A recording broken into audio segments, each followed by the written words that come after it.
Puton Myler. Harabas Myler. Bagong-bago to.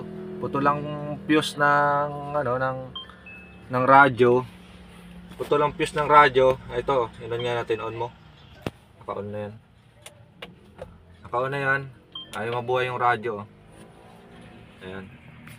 Titingnan natin dito kung nasaan yung fuse dito ng hindi natin maiintindihan mga kabip-bip. Tingnan mo naman, no. Tamang hula-hula. In-check yan. Hindi naman tayo in-check mga kabip-bip, eh.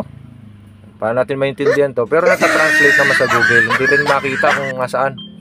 Nag-translate na kami. Kaya lang, hindi namin makita. Kaya napilitan kaming i-manual. Hinanap namin mga kabip-bip. Ito, test natin. Isa-isa.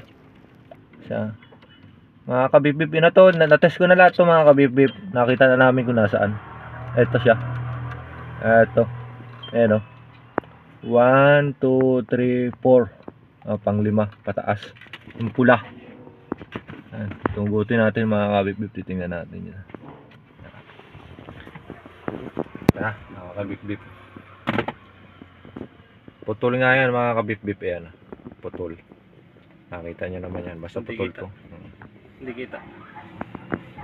Basta putol to mga kabip-bip yan. Nakita na namin kanina. At hahanap tayo ng reserbang gis. Kaya lang wala. May reserva pa tayong gis dito. Wala. 15 ano ba? 15. 15. Tsaka 25. Sabihin na lang natin sa may-ari. Pinalta natin ng 15. Palitan na lang, hanap na lang siya ng fuse. Bili na lang siya ng fuse. Maraming ganito kasi maliit yung aming fuse pang H100. Mas maliit pa rito. No? Mas maliit pa rito yun eh. Microchip yun micro fuse na yun. Ito na mga kabip-bip. Lagay natin to.